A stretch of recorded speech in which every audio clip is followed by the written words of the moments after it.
태극신검 이해를 시작하겠습니다. 여기서부터 하면 되죠. 하지만 제도 자체와 관련된 정의는 쉽지 않습니다. 제도 자체와 관련된 정의는 제도가 생존과 발전을 위해 기능이 이루어지는 과정에서 드러나는 것입니다. 기능은 인간을 통해 이루어지고 인간은 기능을 수행하는 과정에서 다른 인간들과 관계를 형성하게 되며 관계의 형성 과정에서 인간들의 행위가 이루어지니 필연적으로 정의의 문제가 대두되게 됩니다. 제도의 기능은 인간의 행위를 수반하죠. 인간에 의해서 제도의 기능이 수행이 돼요. 따라서 정의 문제가 대두될 수밖에 없죠. 인간의 행위가 이루어지면 주고받음의 문제가 발생한다고 했죠. 따로 설명하지 않겠습니다.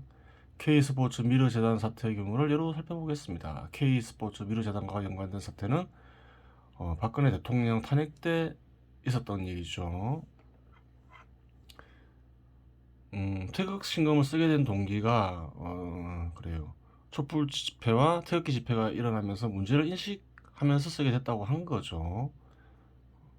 그래요. 그 당시 사건들에 관심을 많이 가졌음을 알 수 있어요. 이 글을 쓰니까. 세월이 많이 흘렀죠. 거의 5년 이상이 흘렀어요. 6년 가까이 되죠. 한번 그때 무슨 일이 있었는지 살펴볼 필요가 있겠죠. 기억이 잘 안 나죠. 그때는 무슨 큰 사건이 있었던 것 같지만 또 세월이 흐르고 보면 별일 아닐 뿐만 아니라 기억에도 잘 안 남아요. 한번 돌이켜 보도록 하지요. 2016년 7월 26일 8월 1일과 8월 2일 TV조선은 재벌의 기부금으로 세워진 미르재단과 K스포츠재단 모금 과정에 청와대가 개입했다는 보도를 한다. 그때 이러한 보도가 있었다고 하더라도 소수를 제외하고는 많은 국민들이 관심을 가지지 않았죠. 이화여대 사태. 2016년 7월 이화여대학교가 평생교육 단과대학 지원 사업에 선정된 이후 학내 논란이 일었다. 세경희 총장은 교육부의 재정 지원 사업을 연이어 따냈었다. 2016년 9월 이화여자대학교 학생들은 1939건의 민원을 국회와 정부에 제기하는 등 정부의 재정 감사와 정감사 등을 요구했다. 그래요. 이화여자대학교 내부에서 어떤 문제가 발생했음을 알 수가 있는 거예요. 그렇다 하더라도 국민들이 큰 관심을 가지지는 않았죠. 관심 있는 사람들이나 보지. 왜 그래요? 유아여대 내부의 문제니까. 비리가 있었다 하더라도 흔히 있는 비리라 생각했겠죠. 2016년 9월 말 국정감사에서 정유라의 입학 등 비리가 거론되면서 박근혜 정부의 재정 지원과 입학 사이의 연관성이 제기되었다. 그래요. 정유라의 입학 비리는 나중에 그래요. 큰 일로 번지죠. 이화여대 교수들도 많이 감방 가죠. 정유라 입학과 연루된 교수들이. 그래요. 한국을 대표하는 입학 비리 사건 이러면 정유라 입학 비리 그리고 조민 입학 비리 두 가지가 있죠. 그래요. 하여간 이화여대 내부의 비리라기보다는 그 당시에 최순실의 딸 정유라의 입학 비리가 세간의 관심을 끌기 시작했어요. 그러다가 이제 무엇이 도화선이 되면서 이제 대규모 반정부 시위, 촛불 집회가 일어났을까요? 최순실 사태죠. 2016년 9월 20일 한겨레 신문은 재벌들이 출연해 만들어진 미르재단과 K스포츠 재단에 최순실이 관여했다고 보도했다. 갑자기 최순실이라는 인물이 대두되죠. 10월 18일 경향신문은 최순실이 독일에 설립한 비밀회사 비덱을 세웠다는 사실을 밝혀내어 이에 대한 내용을 보도하고 19일에는 최순실이 대한민국 내 비밀회사 WK를 세웠다고 이에 대한 내용을 보도했다. 갑자기 최순실에 대한 그래요 기사가 등장함을 알 수 있어요. 10월 19일 JTBC 뉴스룸은 최순실 씨가 박근혜 대통령의 여성분을 손보는 일을 즐겼다는 최순실의 측근 고영태의 증언을 보도했다. 그때 근거로 무엇을 제시했나요? 그래요. 태블릿 PC가 제시됐죠. 그래요. 그런 일이 있었어요. 태블릿 PC 입수. 그래요. 그러면서 이제 어떻게 인식이 됐나요?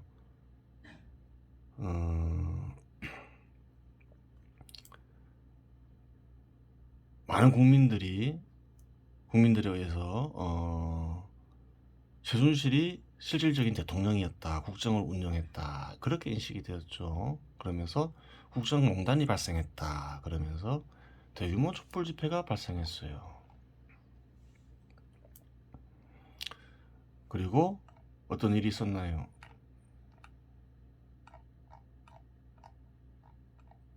2016년 12월 9일 국회에서 탄핵 가결이 되죠. 그리고 2017년 3월 10일 헌법재판소에서 탄핵이 선고돼요. 그런 일이 있었어요.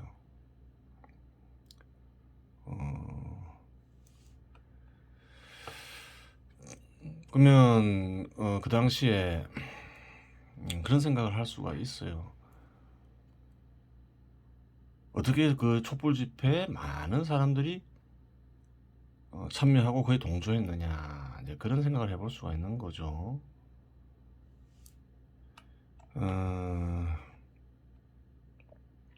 일단 보면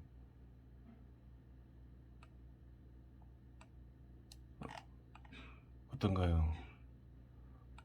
박근혜 대통령이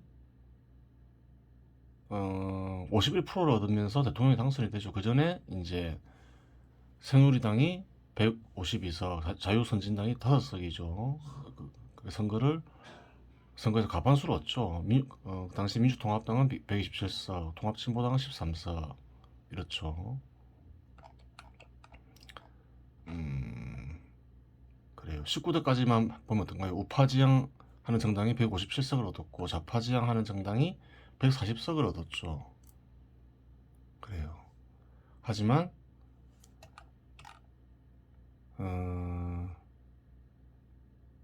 20대 국회의원 선거에서는 어떻게 되나요?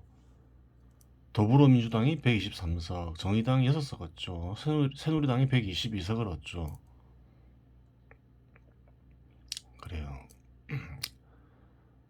19대 국회의원 선거와는 완전히 지형이 달라지는 거죠. 국민의당 38석, 무소속 11석. 그래요. 볼까요? 좌파 지향하는 정당이 43%를 얻고 우파 지향하는 정당이 40%를 얻었어요. 129대 122. 기타가 49석이죠. 그런데 기타는 어떤가요? 기타에서 국민의당이 대다수를 차지하죠. 국민의당을 지지한 곳이 호남 지역인데 호남 지역은 대체로 더불어민주당을 지지하는 경향 역시 강하죠. 그러니까 어떻게 되나요? 대략 우파 지향하는 정당이 대통령 선거에서 이기기는 어렵겠구나. 그 다음 선거에서는 국민의 지지가 잘 안 바뀐다고 가정할 때 그런 결론에 쉽게 이르겠죠. 많은 국민들이 우파를 지향하는 그 당시 정당 새누리당에 돌아섰음을 알 수가 있어요. 불만이 많았던 거죠. 불만이 많은 상황에서 그래요. 이런 사건이 터지면서 촛불 집회가 발발하죠. 그렇게 됐던 거예요.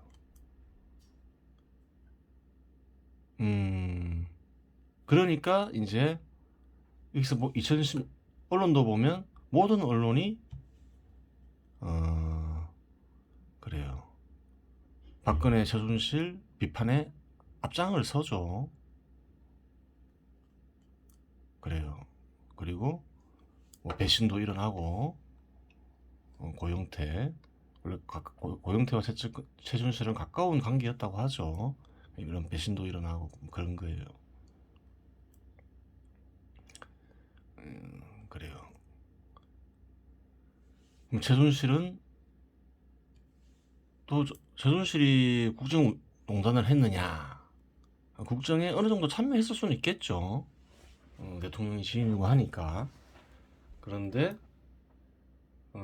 국정농단이라고 할 만한 사건은 없었을 것이다. 없었다라고 단정지어 얘기할 수는 있겠죠. 왜 그런가요? 아무리 대통령이 지지를 해도 국정에 개입하기가 어렵잖아요. 국정이 너무 어렵잖아요. 국정에 개입하려면 국정을 잘 알아야 될 거 아니에요. 개입할 수 있으면 대단히 뛰어난 사람이겠죠. 그래요. 기껏해야 뭐 그래요. 뭐 어떤 일, 뭐 인사 추천이나 뭐 이권 개입 뭐 그런 사건 정도가 있었을 수 있죠. 혹은 자기 딸 입학에 그래요. 대통령의 힘을 빌렸거나 뭐 그럴 수는 있어요. 근데 큰 뭐 국정농단은 있었다고 보기 어려워요. 그렇고 하여간 그래요. 계속 보도록 하겠습니다. 이 사태는 확실히 이 얘기하는 이유가 뭔가요? 최순실이 그렇게 국정 개입할 정도로 영리한 인물이 아니다. 이렇게 얘기하는 이유가 있을 거 아니에요. 가만 지켜보니까 사람이 어떤가요? 그렇게 영리한 측면은 아니죠. 물론 죄도 있겠죠. 뭐 이런 딸 입학비리 같이. 근데 사람은 좀 우직한 사람에 가깝다. 그렇게 보기 때문에 그런 거예요. 국정에 개입할 정도로 아주 스마트한 사람은 아니다. 왜 그런가요? 최순실 사태가 터지니까 한국에 돌아오잖아요.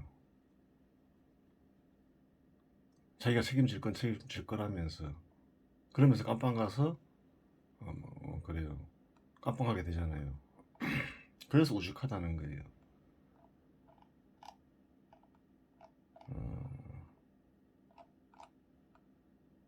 공무원들이 어떨까요?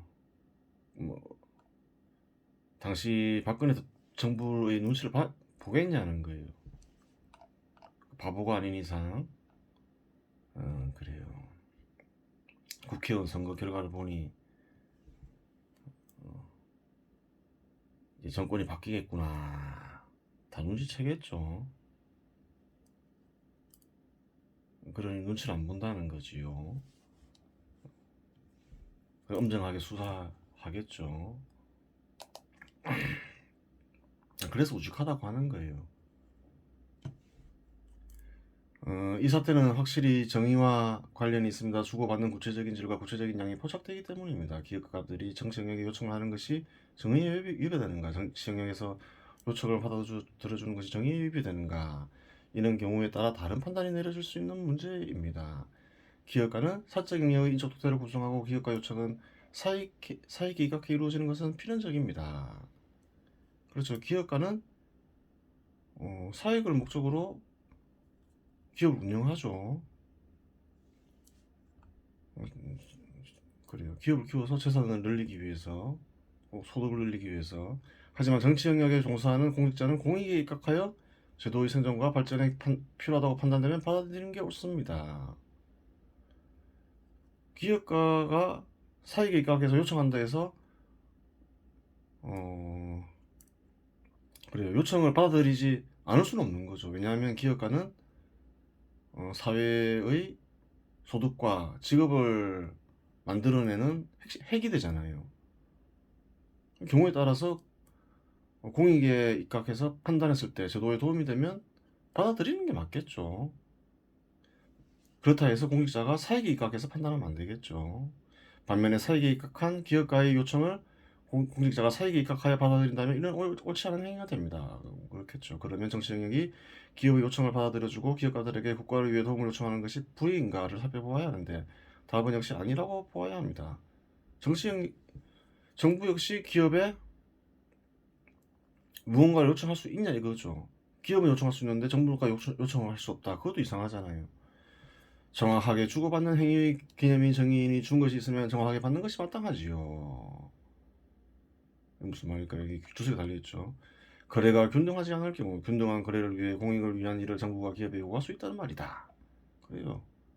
거래의 균형을 맞추기 위해서 정부 역시 요구할 수 있다는 얘기죠. 그런데 사익의 바탕을 둔 기업가의 요청이 공익에 일치하는데 공익의 바탕을 둔 공직자 요청을 기업가가 거절할 경우 어떻게 해야 하는가 하는 문제가 발생합니다.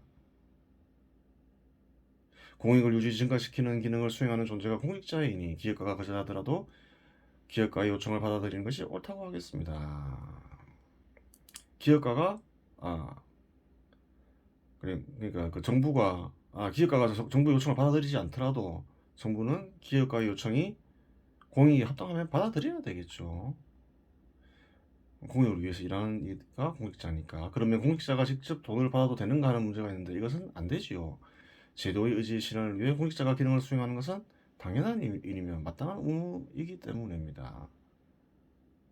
따라서 요청은 할 수 있으되 개인적으로 돈보단 뇌물이 낫겠죠. 뇌물을 받으면 안 되지요. 돈을 받으면 어떻게 되나요?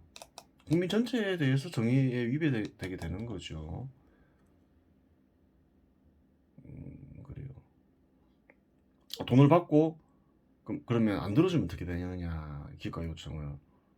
기업가에게 정의를 위배하게 되잖아요. 어떤 경우도 정의를 위배하게 되는 거잖아요.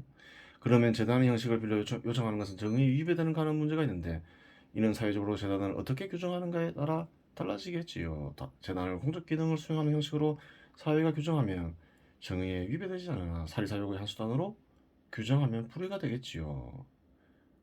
즉 위사건은 구체적인 질과 구체적인 양이 보이니 정의의 문제이며 사회적 정의의 문제인 것이지요. 위 분석은 철저히 제도의 기능과 정의에 입각해서만 분석한 것입니다. K스포츠와 미르재단을 기업들의 기부를 통해서 만들었다 하죠. 근데 재단이 공익을 수행을 해요. 정부가 요청을 했어요. 이러한 기업들이 자발적으로 정부의 뜻을 받들어서 자발적으로 재단을 만들었어요. 그러면 어떻게 될까요? 정의에 위배되지가 않죠. 자발적이지가 않다. 뭔가 거래가 됐다. 사적인 거래가 이루어졌다. 그러면 이제 어떻게 될까요? 죄가 되겠죠. 위분성 철저히 제도의 기능과 정의에 입각해서만 분석한 것입니다. 사회에는 다른 개념이나 관념도 존재하고 다른 개념이나 관념 역시 중요한 역할을 할 수 있으니 보다 복잡할 수 있습니다.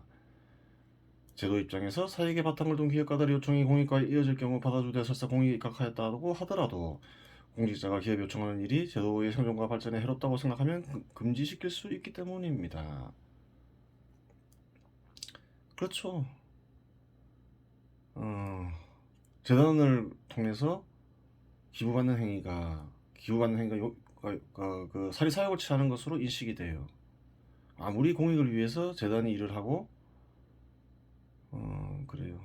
기업이 자발적으로 만든 재단이라 하더라도 따져봐야 된다는 거예요.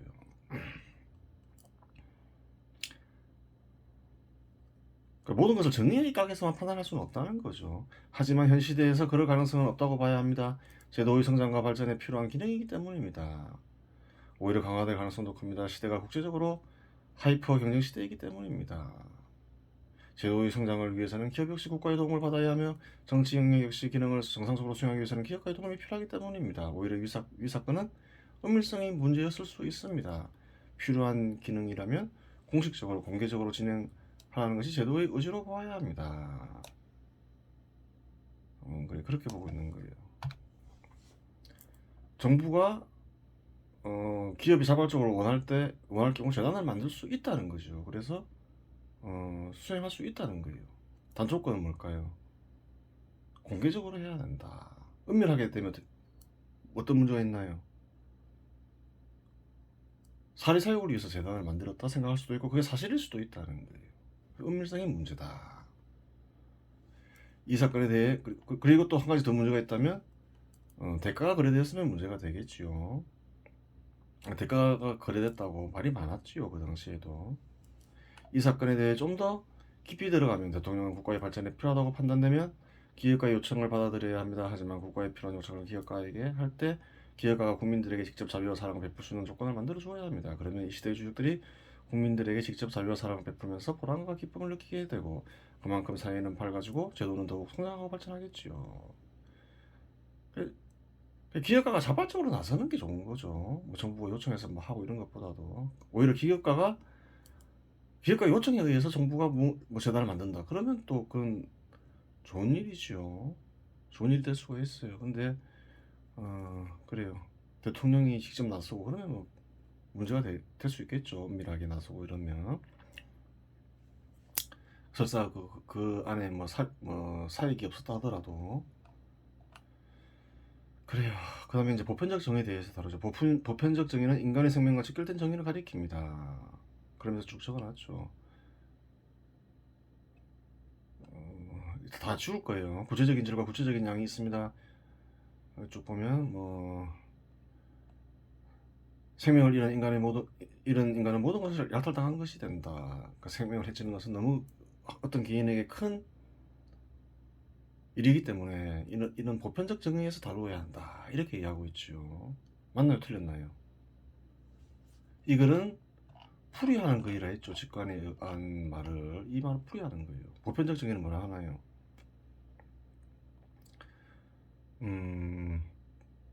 인류 전체로 확장하여 보편적 정의를 드러내게 한다. 인류 전체와 연관이 있어야 돼요. 아무리 큰 죄라 하더라도 그 개인과는 무관하다는 거예요. 어떤 개인을 살해했다 해서 인류가 멸망하는 건 아니잖아요. 그러니까 죄의 크고 작음이 보편적 정의의 문제는 아니라는 거죠. 그래서 지우는 거예요. 아마 그 당시에는 뭔가 착오가 있었다고 봐야 되는 거예요. 인류에 집중을 해야 되는데 죄의 크기에 집중을 하면서 그릇된 풀이를 하게 된 거예요. 싹 지워야 되는 거예요. 그럼 뭐라고 적어야 하나?